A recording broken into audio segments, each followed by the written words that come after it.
Hey everybody, FB here. In this video I want to quickly show you the Steamvault gold making potential.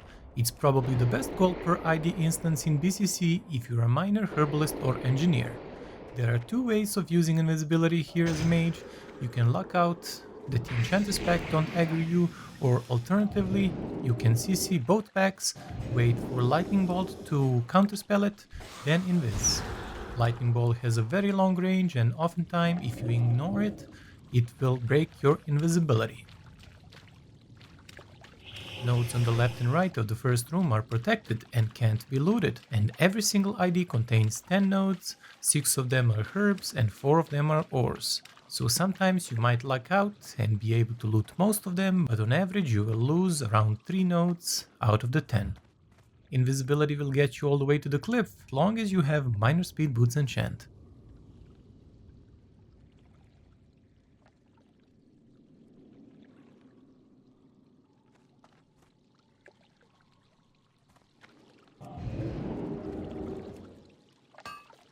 And this is where we are at the moment.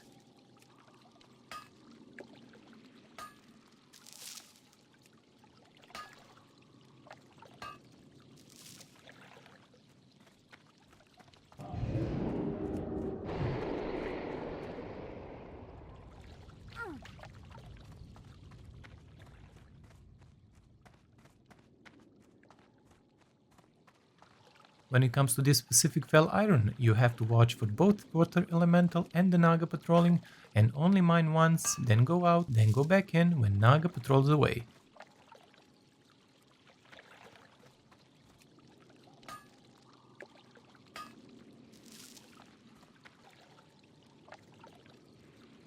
Sometimes you can get back into the war without aggro, but what I like to do is Nova them, then make a run for the reset spot at the mech boss. Make sure to have Azure Silk Belt equipped.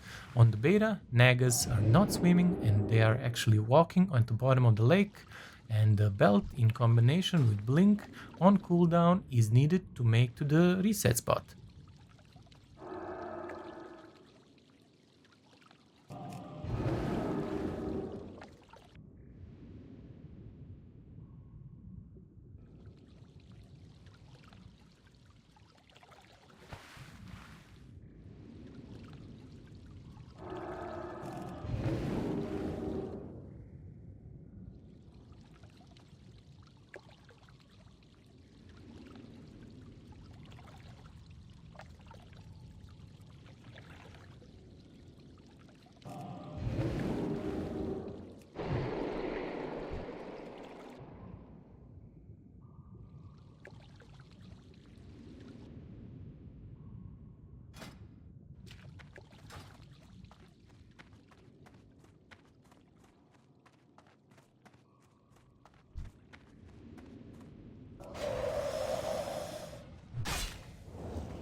You might want to practice walking up this ledge. Human hitbox allows me to just run in parallel with the wall. If I try to aim and hug the wall, my movement speed would decrease and I will fall down. So either walk parallel to the wall or jump at the narrow spot.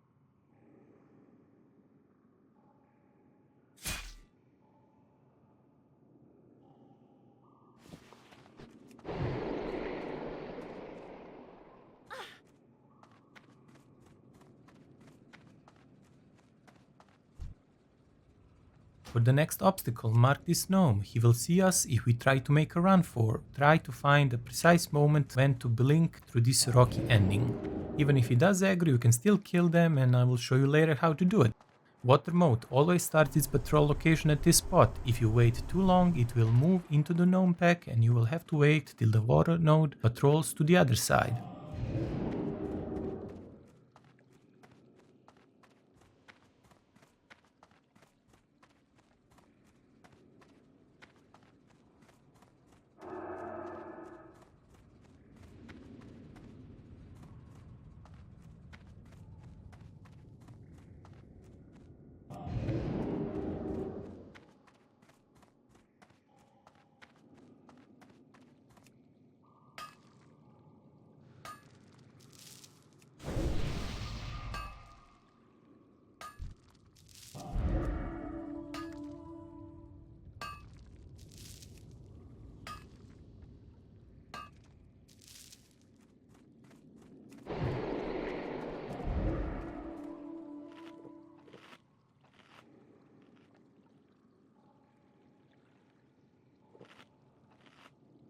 Now that it comes to dealing with the gnomes, their burst is huge, so you have to use your mage brain. Kite them around the pillar and burst them down. Oftentimes, you won't have to do this as they only protect a few nodes.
At this point, you went through all the 10 nodes, so you can log out, reset the instance and do it all over again. But for now, let me show you the final node. This one you have to invis to it or away from it. If this one is spawned in your ID, you can just head here from the first invisibility spell, then use invisibility potion to continue the ID.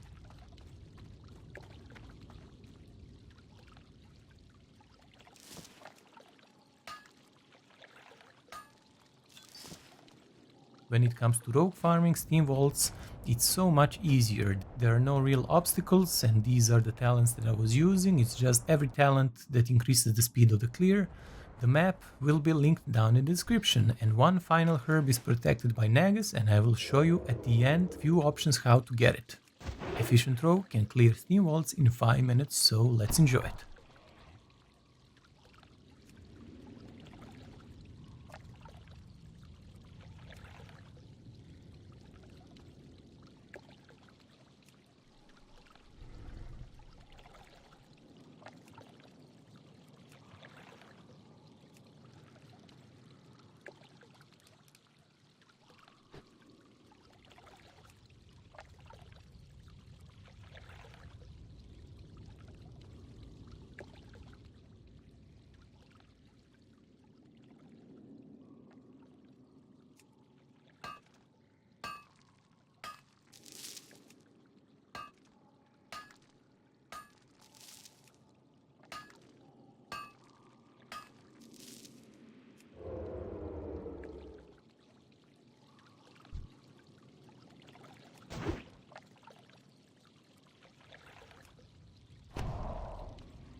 To get to the final protected node, sap this gnome when he's at the end of the bridge and sap it in a way where his back faces the land so that when we shadow step him from the water, we won't fall down.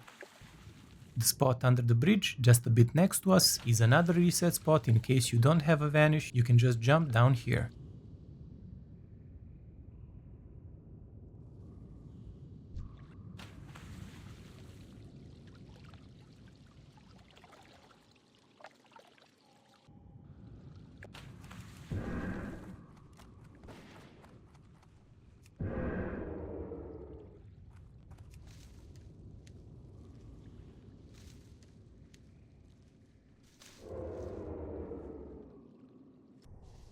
Herb from the last clip can also be looted with this method of sapping one, blinding the other and gouging third.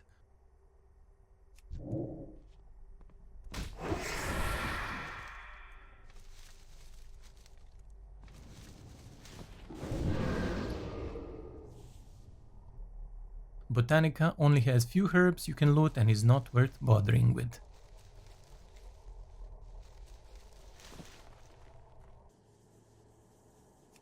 Mana Tombs, on the other hand, is decent, but it's not better than Slave Pens or Steam Vaults. One ID can be amazing with tons of fast looting, then another you barely can loot any.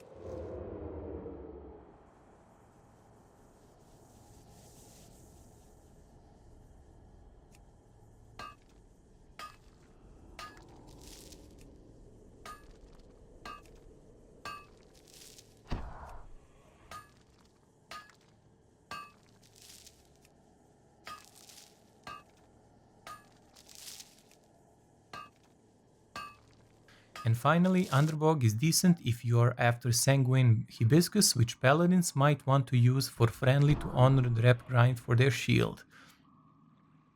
All in all, conclusion is as follows. If you are primarily after herbs with a side of few mining nodes, go Slave Pants, link will be in the upper corner. If you want to pump ores and gems and get some herbs along the way and modes of water, go Steam Vaults. And if you never watched this video, you would have probably went to Mana Tombs. World has much more nodes, but World has much more competition, so as long as you have to fight for nodes, instance farming is the way to go. See you in the next one!